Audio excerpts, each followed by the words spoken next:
कौन से 5 सवाल हैं जिनसे एक वीज़ा कंसल्टेंट की लेजिटिमेसी चेक की जा सकती है? जो तो लिजिट लोग हैं ऑफ कोर्स उनकी ट्रेड लाइसेंस होगा, कंपनी के नाम से ही उनका बैंक अकाउंट होगा। अच्छी एक कंपनी है तो उसकी एक प्रॉपर टीम होगी, उसके प्रॉपर डिपार्टमेंट्स होंगे बने हुए। स्टडी वीज़ा जो है वो किस तरह ऑफ़र किए जाते हैं और ये किस तरह कितने वैलिड होते हैं? दिस इज़ वेरी अनफॉर्चुनेट, मैं कहूँगा कि यहाँ पे जितना भी हमारा यूथ जो है वो यहाँ से माइग्रेट कर रहा है। हमारा मकसद भी वहाँ जाके पढ़ना कम होता है बिल्कुल। और वहाँ पे मैं जाके सेटल होना ज़्यादा होता है। मैं आपकी काउंसलिंग आप किस तरह करते हैं? आजकल तो इट्स वेरी इजी, डिजिटल दौर है। यहाँ पे बैठे हुए आप किसी भी यूनिवर्सिटी की इंफॉर्मेशन पाकिस्तान में बैठे हुए आप एक्सट्रैक्ट कर सकते हैं। वो लोग जो इलीगल वे से जाते हैं मुल्क से बाहर, क्यों वो इस चीज़ पे मजबूर हो जाते हैं?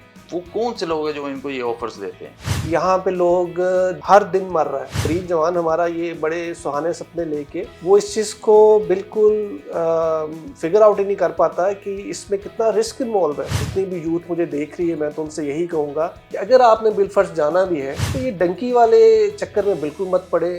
अस्सलाम वालेकुम नाज़रीन, आप देख रहे हैं पब्लिक न्यूज़ और मैं हूं इब्तिसाम चौधरी। नाज़रीन, इस साल तकरीबन 7 लाख पाकिस्तानी बैरून मुल्क सफ़र करके गए हैं, पाकिस्तान छोड़ कर गए हैं। ये उनकी तादाद है जो लीगल तौर पर पाकिस्तान से गए हैं। इसके साथ साथ वो तादाद भी हमें जहन में रखनी चाहिए जो इलीगल तौर पर या डंकी लगाकर मुल्क से बाहर जाते हैं। लोगों को वीज़ा हासिल करने में बहुत से मसाइल का सामना करना पड़ता है, और क्या लोगों में इस कदर अवेयरनेस है या उनके पास इतनी इंफॉर्मेशन होती है कि कौन सा वीज़ा कंसल्टेंट उनके लिए सही है या गलत है, या वो जो ऑफ़र कर रहा है वो कितनी वैलिड है या इनवैलिड है।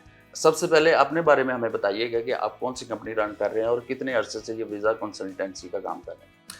जी, मेरा नाम उस्मान अली है और मैं yugo.pk का एग्जीक्यूटिव डायरेक्टर हूँ। और सिंस 2017 हम लोग इस कंपनी को रन कर रहे हैं और हमारी कोर एक्सपर्टीज भी वीज़ा कंसल्टेंसी की ही है। ठीक है। इसके साथ ऑफ कोर्स दूसरे ग्रुप पैकेजेस और उम्रा पैकेजेस भी हम अपने क्लाइंट्स को ऑफर करते हैं, इंक्लूडिंग फ्लाइट्स। सर, आपसे मैं जानना चाहूँगा कि वो कौन से 5 सवाल हैं जिनसे एक वीज़ा कंसल्टेंट की लेजिटिमेसी चेक की जा सकती है? देखिए, आजकल तो इट्स वेरी इजी। उस लिहाज से अगर आप देखें, जो तो लिजिट लोग हैं ऑफ कोर्स उनकी ट्रेड लाइसेंस होगा, कंपनी प्रॉपर रजिस्टर्ड होगी एफबीआर से, उनके कंपनी के नाम से ही उनका बैंक अकाउंट होगा। और वैसे भी जब आप किसी कंसल्टेंट के पास जाते हैं तो उनकी एक, अगर तो कोई अच्छी एक कंपनी है तो उसकी एक प्रॉपर टीम होगी, उसके प्रॉपर डिपार्टमेंट्स होंगे बने हुए। तो गूगल आपको बहुत हेल्प आउट करता है, उसमें आप कंपनी की रेटिंग जो है वो देख सकते हैं, वो किस रेट पे है। तो ये 2-4 चीज़ें होती हैं, ये आपको देखनी पड़ती हैं। सिर्फ लाइसेंस चेक कर लिया, ये ऑनलाइन वेबसाइट भी, और जिस तरह आपने कहा कि एक एनवायरनमेंट होता है ऑफिस का, सही है। अब जो कंसल्टेंट जो वीज़ा ऑफ़र करते हैं वो किन बेसिस पे करते हैं और क्या वो असली होते हैं या नहीं होते?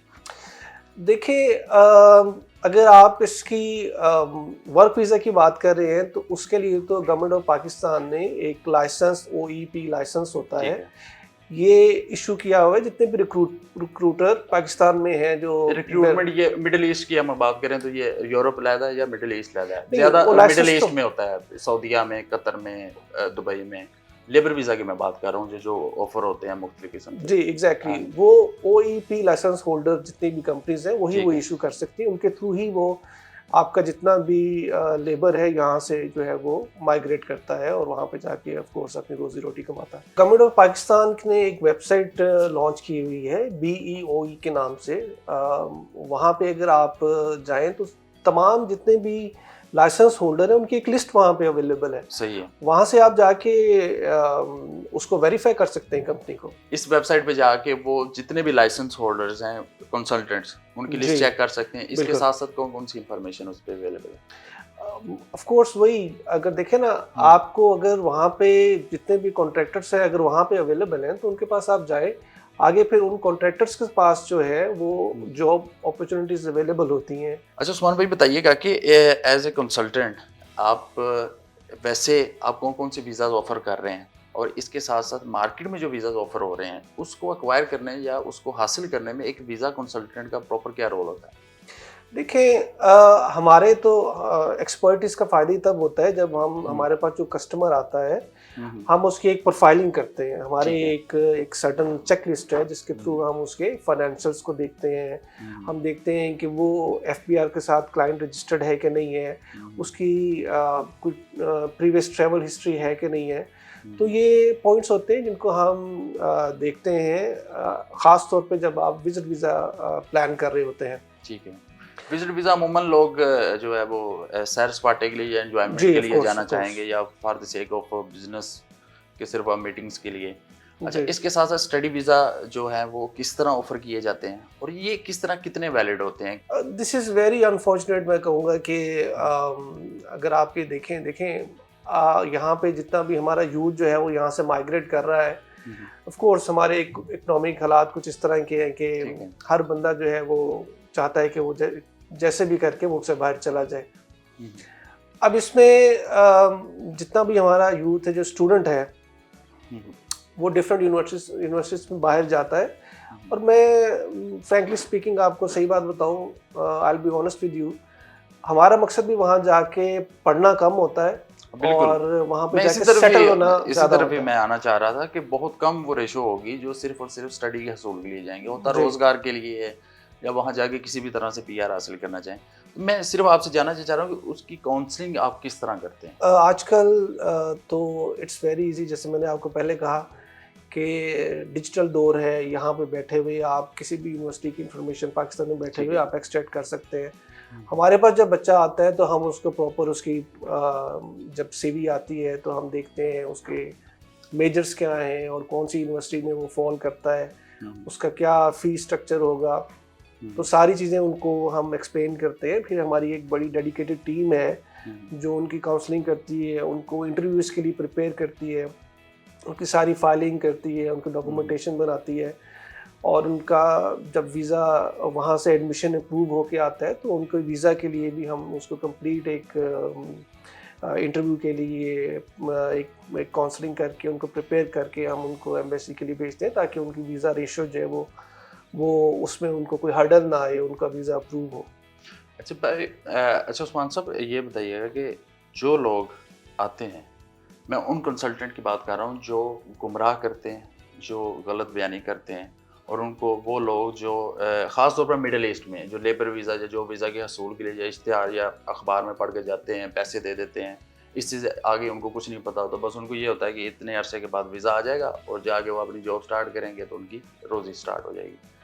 सर ये कौन से लोग हैं, किस बेसिस पे ये ऑफ़र करते हैं लोगों को और इनका ऑडिट या चेक एंड बैलेंस किस तरह किया जा सकता है?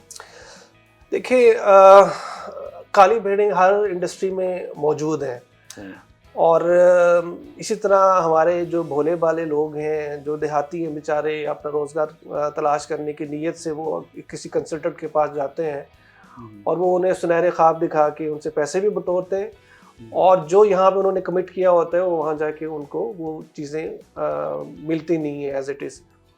तो इसके लिए एफआईए के अंदर आप इसको अपना जो भी आपका केस है आप फाइल कर सकते हैं। अगर तो वो ओईपी के अंडर रजिस्टर्ड है वो कंपनी तो वो लायबल होगी आपको जो उसने कमिटमेंट्स की हुई हैं उसको पूरा करने के लिए। सही है, आपने एफआईए का जिक्र किया कि एफआईए में जाके वो केस कर सकते हैं। तो सर ये किस तरह जाना जा सकता है कि इनके पास इतनी रिक्वायरमेंट्स हैं, जिस तरह वो वीज़ा जॉब ऑफर कर रहे हैं, वीज़ा ऑफर कर रहे हैं, कितनी इनके पास रिक्वायरमेंट्स हैं और जिस बंदे का वो अप्लाई करवा रहे हैं वो एलिजिबल है भी या नहीं एलिजिबल? नहीं, वो तो एक कोटा होता है ना, जो भी कंपनी वहाँ पे आपको किसी भी मिडिल ईस्ट की जो कंपनी है वो एक आपको सर्टेन कोटा देती है, उसके अगेंस्ट आप उतने ही वीज़ा के लिए आप कैंडिडेट्स जो है वो ले सकते हैं, उससे ज़्यादा आप नहीं ले सकते। बड़ा इशू होता है लोगों को, वो अपनी जो पूरी ज़िंदगी कमाई हाथ पे रख देते हैं, फिर उनको वापस नहीं मिलती, वापस हासिल करने में बड़ी मुश्किलात होती हैं। क्या पैगाम देना चाहेंगे?